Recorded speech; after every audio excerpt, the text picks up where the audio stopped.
We're on page 28. I'm speaking of Hashem. Rabbeinu Avraham left us off last time by saying that people who perform mitzvot should lo lishma, not for the sake of the proper motives, they do it for ulterior motives. Such hypocrites would be better off unborn. That's what the Gemara says. There's a big argument whether or not the Gemara, who is the Gemara referring to when it says hypocrites? Rashi, and you'll see this in the footnote, he writes that these are very strong words. And they're referring to people who try to be extra religious or holy for the purpose of putting other people down, to outdo other people, to outsmart other people, you're going to go to hell and I'm going to, those kind of people. But the Gemara is not saying this about like an insincere Jew who's harmless. He doesn't really care much. Rabbeinu Avraham, along with Chovot HaLevavot, seems to imply that this verse includes more people than just that it includes anybody who's insincere. And you have to understand from them that this harsh language means the Gemara actually goes so far. When the Chovot HaLevavot says this, the Chovot HaLevavot says the Gemara would say about these people that they're referring to idols. They're idol worshippers. Why? Because they're not serving Hashem. They're serving people. The only reason they're doing this is not because of Hashem. So they're not. It's not that they're serving God insincerely. They're serving people very sincerely, and that is avodah zarah.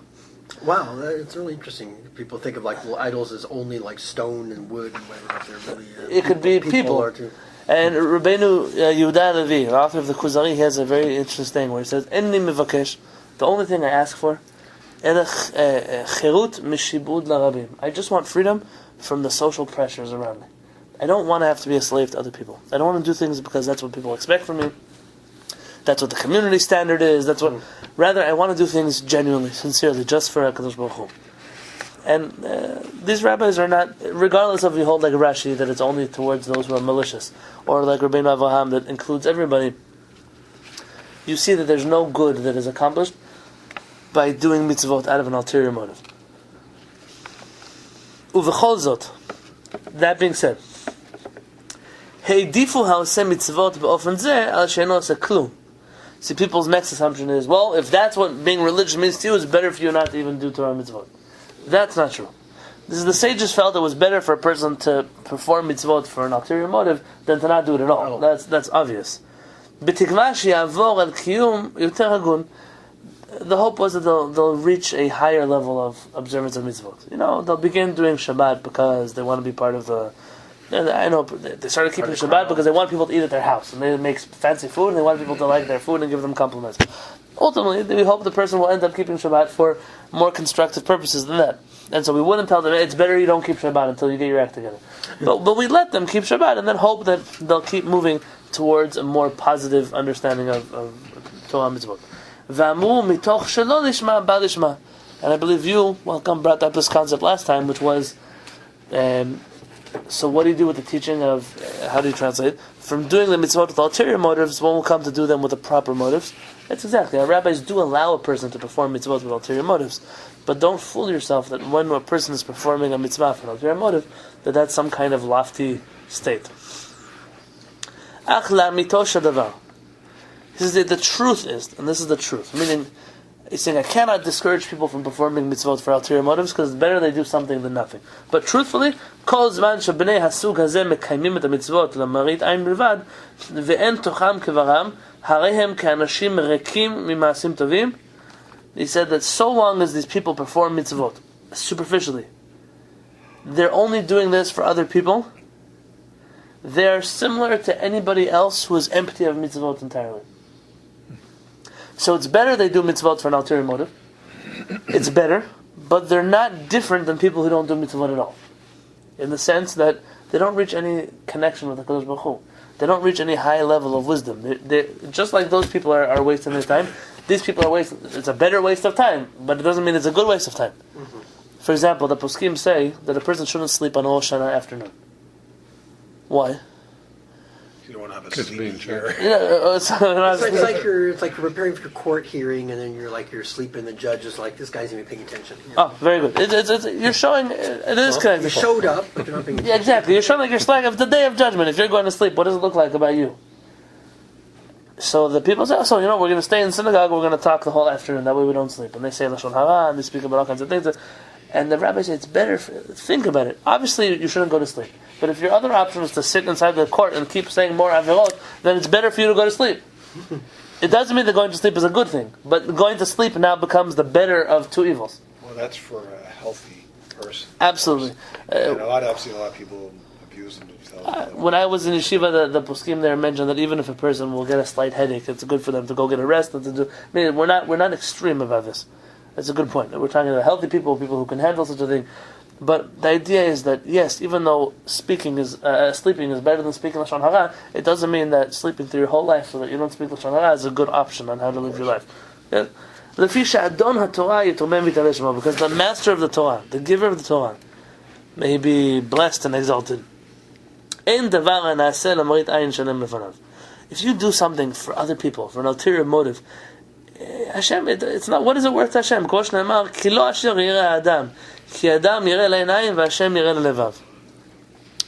the prophet, says, it's not. Hashem doesn't perceive things the way we do. We look at a person, and whatever they display to us, that's what we see. They want to dress up like so we think they're that. We can only see a person as they present themselves to us. Hashem, though, sees hearts. That's like an X-ray. It's almost. You don't think people can see when people are being dishonest or their motives aren't good? Yes, there are people who have perception, but they can be fooled, and definitely not with the clarity that Hashem sees such things. Yes, you're right. Because the expression on the eyes, the face, and like we say in the Arizal. The Arizal would see a person, and on their forehead, you could see everything they did and didn't do. But you have to, even the Arizal, it's not even a drop in the sea compared to what HaKadosh Baruch Hu sees. So you're right. There is a higher level of perception among others, but still, Hashem really He can test genuinity, which is not something that other people can. Right now, I'm dealing with the laws of Gerut. My father and I are studying for Smicha now in the laws of conversion, and one of the topics we're discussing when a convert comes to court, and they're putting on a show. The show is, I want to be religious. I want to keep Torah mitzvot. I'm not doing this for an ulterior motive. And really, they might be. They might do it because they want to marry somebody. They might be doing it because they think they're going to get a better job in the Jewish community. Whatever reason, they might be doing it. The question is, who makes that call? Do you send private investigators after them? Do you send people to trick them? The words the poskim use, hakol lefi ra'ot enei bedin. Whatever the bedin they see, what they choose to see, is what halakha follows. If the bedin says, listen, we see this person, we think that there is a genuinity in them. It could be that Bedin's wrong, but that Bedin's conversion is valid. Yeah, because at the end of the day, we can only judge what a person can see. You can't start suspecting everybody of an ulterior motive or and what they're going to do in the future. And now, obviously, this is not a blanket heter that we're just going to take anybody we want. But it means that at the end of the day, we can only do so much. You can't expect that a person's going to look at that person's heart and tell their future and know what's going to happen to them. But there's a standard there, right? So, like with the story of Ruth, for example, your people are my people. Where you go, I will go. As the ideal conversion. Right, so right? You bring up a good point. Now, this your people are my people is a very deep clinging to Am Yisrael. And actually, one of the questions, the first question you ask a person in Beit Din, the Beit Din has to ask is, don't you know that people kill Jews? Don't you know that people persecute Jews? Yeah. We might go... And if the person says, there are a few answers a person can give, like, I know, but I'll still convert. The Shulchan Aruch says, the one who says, I know, and I'm not even worthy to die with the Jews when they're being killed. That person, says the Maran, you just convert him immediately. Because that level of clinging to Am Yisrael is a very high level of clinging. It's how more genuine can you get than that? That I'm not even worthy to die with the Jews. That's a deep connection, and we learned that from Ruth. What does Ruth say? The Catholics took it from us. Until death do us part. She tells Naomi that only death will separate between you and me. I once spoke with a convert, and they said, Rabbi, even if I'm not successful, I will never leave the Jewish people. It will never happen to me. I will stay, I will cling, That's a genuinity you don't find everywhere in the world. V'asug hanifsad hazeh. Rabbi Avraham uses such hard words to these people. He says, this defective group, it's a really harsh statement. this defective group, Hakarui b'fi Chazal gam kat chanefim. They're called by Chazal a group of hypocrites. He's not correct in his translation. Chanefim does not mean hypocrites. Chanefim is connected to the word chanfanim. Chanfanim are those who I don't know if a clean word to use for it. Lachnif is to like flatter somebody until they like you.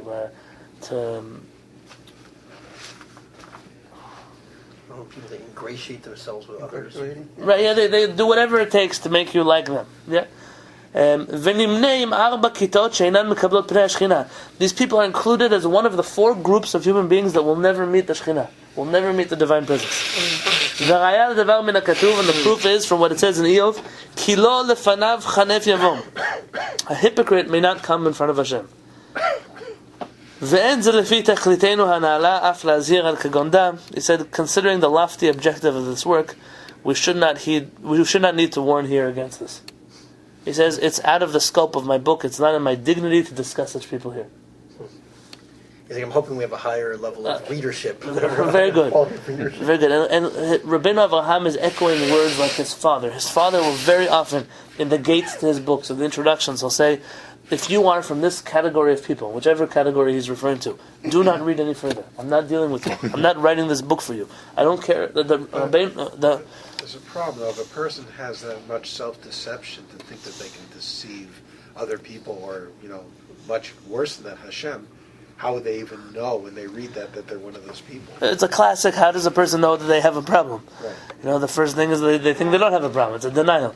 This is a big he's problem. He's making a point. Right, he's making a point. No one's going to read that and say, okay, I got to close the book now. Very good. It's a medical symptom of a lot of diseases. It's called anosognosia. Yeah, they wouldn't have it if they were the person doesn't recognize that they have the symptom. They have the symptom. Very, very good. So right, he's not. I would say he's not really writing this for that person because it won't stop them. They don't know that they're an alcoholic. Anosognosia. He's writing this for us, meaning I'm not going to deal with these people anymore. They once came to Rav Kaduri. Rav Kaduri was the Kabbalist in Yerushalayim, Div Mekubal, and they asked Rav Kaduri about a certain group of New Age purported Kabbalists. V'hamevin yavin. Those who understand who I'm referring to will understand who I'm referring to. And Rav Kaduri said, I will not discuss them. It's beneath my dignity to discuss such people. He said, we don't have any business with he said, he's quoted a Gemara, we don't have any business to deal with stupid people. It's not our job. Someone else wants to deal with them, it's fine, but I'm not going to display an opinion. You don't have an opinion about everything. Some people are not worth the time that you give them when you speak about them. And I think what the most important part of this chapter is not to be elitist, but rather Rabbeinu Avraham is stressing genuinity. You want to work on yourself? Stop being an actor. Start being real. And this is, I just spoke to somebody today. Her daughter is getting married. And she said for years her daughter wanted to fit into a certain religious camp and mold. And one day she met a guy and I don't fit into that box that I thought I wanted to fit in. Everyone's worried. Maybe she's going off the derech. Maybe but she has never seen her daughter this happy before. And I said, people find themselves. And when you find yourself, it's a very great feeling inside, where I don't have to dress a certain way because other people want me to. I don't have to eat a certain way because other people want me to. I'm doing what I do with Hashem because this is my relationship with Hakadosh Baruch Hu. And not everyone merits to reach such a place, but the hope is to reach such a place of genuinity, of authenticity. The Kotzker Rebbe, who was the king of being authentic, he hated people who were liars. They say in Kotzk, they didn't care what you dressed, what you wore, if you wore, didn't. The Kotzker Rebbe would say, I just want genuine people, just real, honest people. He said, I want Rishayim. Evil people can come here. They can be my Hasidim, as long as they admit to being evil.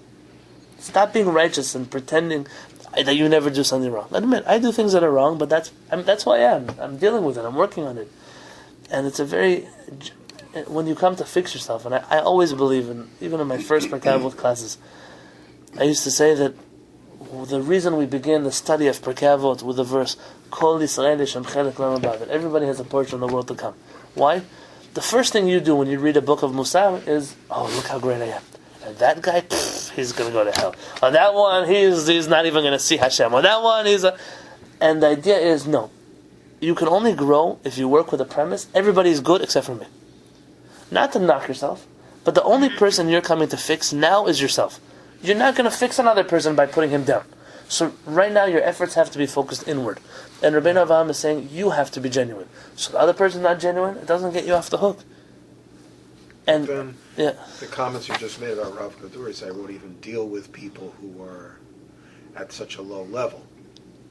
These are not conflicting statements. It means that when you come to study Musar, the first thing a person does is, well, I'm not so bad, because there are people who are worse than me. That's true. There are people who are worse than you. It doesn't get you off the hook. You know, somebody, there's a famous Gemara. The Gemara says, I believe it was Rabbi Yoshua. In the Gemara, he meets a young girl. And he writes in the Gemara, Lamati yirat chet mi betula. I learned yirat chet, the fear of sin, from a young girl. What did he learn? She told him he was walking through somebody's field. Why? There was a big path. You know, instead of going around the field, someone had paved a path through the middle. He was walking on it. And she said, Rabbi, this is not your field. How can you walk on private property? You're trampling their grass, their plants, whatever it is. He says, I'm not trampling. Look, many people have already trampled this field. Everyone's doing it. And she said, Listim shekamocha kifshuha. Bandits like you have paved this field.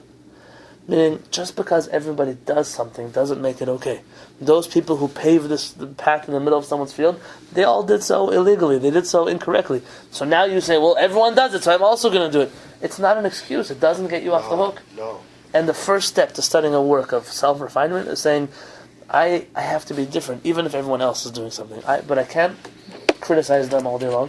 That's not what's going to make me holy. He mentions that's one of the people who become religious to put other people down. He says these people are never going to see the Shekhinah. He said, but rather I have to focus internally. I'm not going to be dragged along with the public.